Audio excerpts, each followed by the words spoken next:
Assalamualaikum warahmatullahi wabarakatuh. Halo, selamat pagi kelas 9. Kali ini Bunda mau menyampaikan untuk pertemuan kedua di bab kedua, yaitu di dasar-dasar elektronik ya. Sebelumnya Bunda bahas dulu pertemuan pertama, sudah kita bahas tentang wawasan elektronik, komponen elektronik itu apa saja ya, serta fungsi dan manfaatnya ya, seperti resistor, konduktor, dan lain sebagainya. Dan nanti mohon untuk tugas yang sudah diberikan di Google Classroom untuk yang pertemuan pertama segera dikumpulkan yang belum ya, karena kalau enggak kalian nilainya akan nol ya. Jadi yang belum segera dikumpulkan karena kita sudah lanjut ke pertemuan yang sekarang ya. Nah, untuk yang pertemuan sekarang itu kemarin terakhir sudah membahas tentang jenis dan manfaat dari komponen listrik. Nah, ini Bunda berikan untuk tambahan ya. Ada juga selain komponen listrik itu ada bahan pengantar dan isolator ya. Bahan pengantar itu adalah bahan yang memiliki bahan elektron bebas pada kulit luar orbit ya. Jadi bahan-bahan penghantar itu apa saja sih? Ya, yaitu adanya aluminium ya. Terus ada tembaga, seng, timah ya. Terus ya seperti itu ya untuk bahan-bahannya ya, untuk bahan isolator. Nah, nanti Bunda sampaikan untuk sifat dari macam-macam bahan isolator tersebut ya. Tapi untuk yang sifat pentingnya itu, yang pertama, bahan isolator atau penghantar itu harus memiliki daya hantar listrik, koefisien temperatur tambahan, daya hantar panasnya itu baik, tegangan listriknya itu juga stabil, terus timbul daya elektromotoris termo ya. Nah, aluminium itu sifat pentingnya yaitu dapat ditempa dalam keadaan dingin, tidak tahan terhadap garam dapur atau laut, warnanya silver ataupun perak ya. Kalau tembaga, bahan pengantar itu ciri-cirinya dapat disepuh ya dan berkarat bila terkena CO2. Terus kalau seng itu dia ditempa dalam keadaan dingin, tidak tahan terhadap garam dan asam garam. Biasanya warnanya putih kebiru-biruan ya. Kalau timah dia jernih mengkilap dan titik didihnya sekitar 236 derajat Celcius ya. Nah, untuk penghantar yang lain contohnya seperti perak, emas, platina ya, itu sebagai penghantar listrik ya dan isolator yang baik ya, seperti itu ya. Ada juga ini ada lampu pijar ya, seperti itu ya. Jadi ada bahan penghantar isolator yang baik itu seperti apa, itu sudah di Bunda terangkan, yaitu dari sifat ya, sifat penting yang harus dimiliki oleh bahan si isolator atau penghantar itu ya, yang ini ya. Nah, kita lihat lagi untuk materi selanjutnya. Nah, ya sifat bahan isolator ya, ini dijelaskan kembali ya. Dari sifat kelistrikannya bagaimana? Kalau isolator itu kelistrikannya harus punya listrik yang besar ya. Jadi bisa mencegah terjadinya kebocoran arus listrik antara kedua penghantar yang berbeda potensial ya. Seperti itu. Jadi listriknya itu harus stabil, kuat. Nah, kalau mekanis ya. Nah, kalau ini tentang kekuatan struktur bahan ya. Jadi bisa diminimalisir ya kesalahan terhadap kesalahan pemakainya ya, seperti itu. Jadi contohnya nih, bahan yang tahan tarikan, kita harus menggunakan bahan dari kain daripada kertas, seperti itu ya. Nah, kalau sifat termis atau panas ya, panas itu berpengaruh terhadap kekuatan bahan penyekat ya. Jadi berasal dari alam sekitar ya, seperti itu. Jadi harus tinggi. Kalau dia panasnya tinggi, maka penyekat yang digunakan harus tepat ya, seperti itu. Nah, kalau kimianya bagaimana bahan isolator yang baik itu? Nah, kalau kimianya sama ya, kimia itu harus bisa menyesuaikan dengan panas yang diterima oleh si bahan penyekat tadi ya, seperti itu ya. Jadi dia harus mengimbangi kekuatan dari si panas bahan isolator tadi atau bahan pengantar.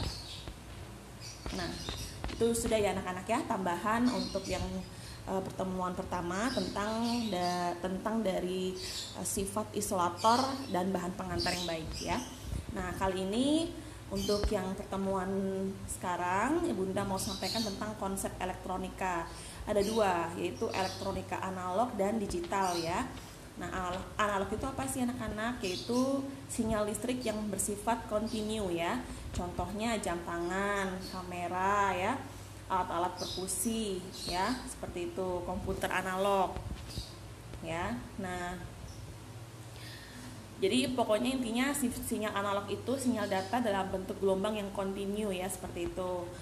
Ya, dan dia punya 3 dasar variabel untuk sinyal analog, yaitu amplitudo, frekuensi, dan fase.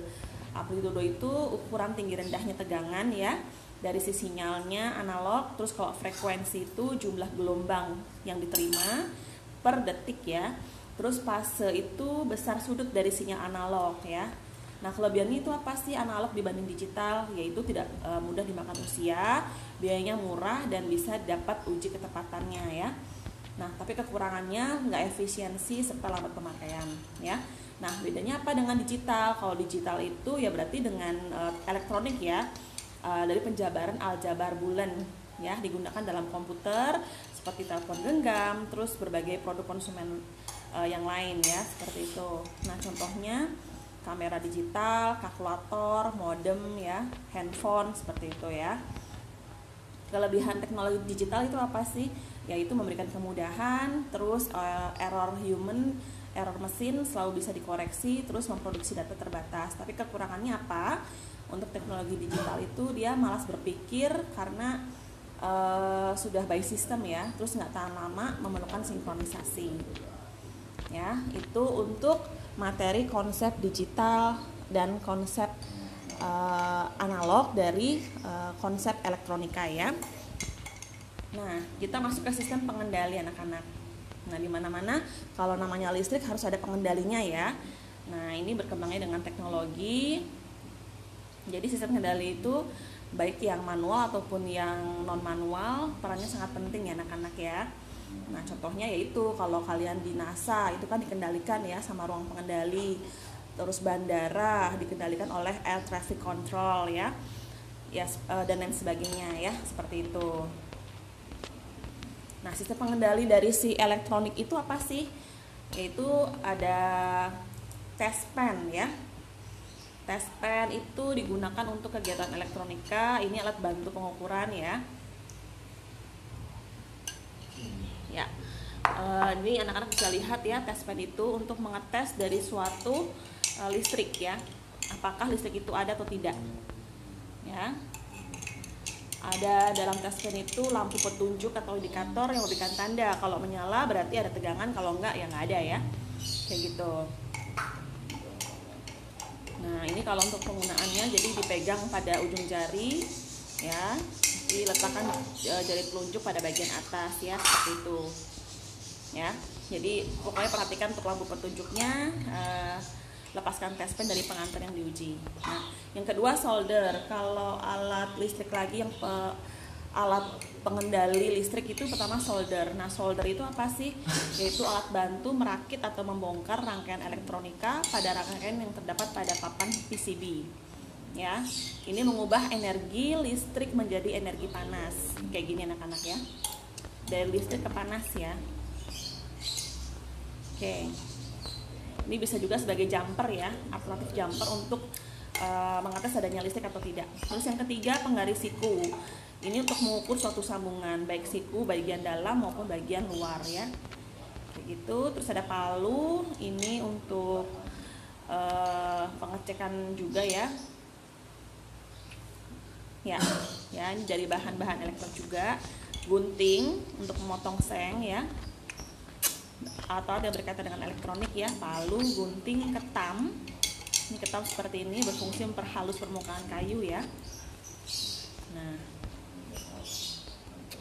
Nah, sebelum Bunda sampaikan selebihnya, ini kalau Bunda lihat dari pembuatan rangkaian stop kontak, ini sama saja materinya dengan yang waktu semester pertama ya, yang membuat instalasi listrik rumah tangga. Jadi ini Bunda skip saja karena kalau dilihat dari bahan dan cara pembuatannya itu kalian sudah pernah buat ya. Anak kelas 9 coba nih ya, kita lihat dulu. Nih ya. Ini sudah pernah kita uji di semester pertama ya, dan itu berhasil ya. Untuk kelompoknya ada yang menyala ya. Lihat nih ya, kita lihat. Ya, seperti ini ya, paralel dan listrik paralel ya, seperti itu. Nah, jadi Bunda skip untuk materinya karena yang ini sudah pernah kita bahas di semester pertama. Untuk kali ini Bunda sampaikan itu saja materinya untuk yang semester kedua, pertemuan kedua. Nah, untuk tugasnya nanti kalian coba buka LK yang ini ya, sebentar ya. Ya, yang ini saja. Tulislah peralatan-peralatan dalam instalasi listrik yang tidak disebutkan dalam buku siswa. Jadi nama peralatan instalasi listrik yang nggak ada di materi kalian sebutin di sekitar kalian ya, dan fungsinya sebagai apa. Itu ada 10 item. Kerjakan per kelompok ya, seperti itu ya. Jadi itu saja untuk tugasnya, karena kalau tugas dari prakaryanya itu sudah pernah disampaikan di semester pertama ya, jadi sama saja. Jadi Bunda skip untuk prakaryanya, jadi Bunda gantikan dengan materi ini. Oke? Bisa ya, dikerjakan berkelompok. Kalau begitu Bunda akhiri untuk pertemuan hari ini. Mohon maaf jika ada kekurangan ya. Kalau ada yang ingin tanyakan silakan japri via Google Classroom atau lewat WA ya. Bunda mohon maaf jika ada kekurangan. Bunda akhiri. Assalamualaikum warahmatullahi wabarakatuh. Waalaikumsalam warahmatullahi wabarakatuh.